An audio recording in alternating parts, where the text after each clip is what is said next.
How's it going, guys? This is my ANYCUBIC 3D printer, and today I had kind of a funny issue with it I just wanted to point out. So I was sitting here in my work area, and I heard kind of a loud click.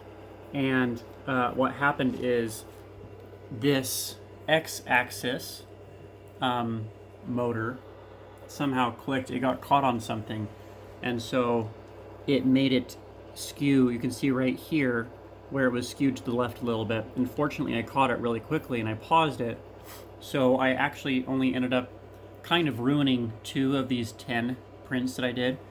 And so basically, sometimes if a printer has something obstructing its motion, it will kind of click because the stepper motor can't complete its operation, I guess.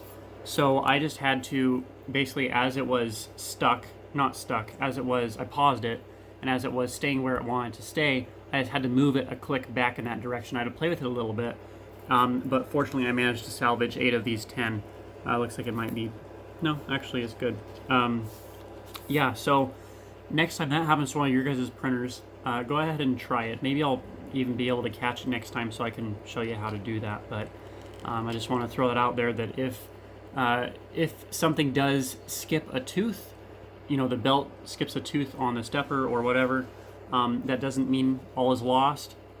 Unless, of course, it's kind of a Z-axis issue, that those are a little bit harder to fix. But if it's just an X or a Y, usually you can kind of just push the bed or push the head a little bit in that direction, and you can get it to be back on track. So hopefully that's a little bit helpful, just a thought. So yeah, thanks you guys for watching. Make sure you leave a thumbs up and subscribe for my future videos, and we'll see you in the next one.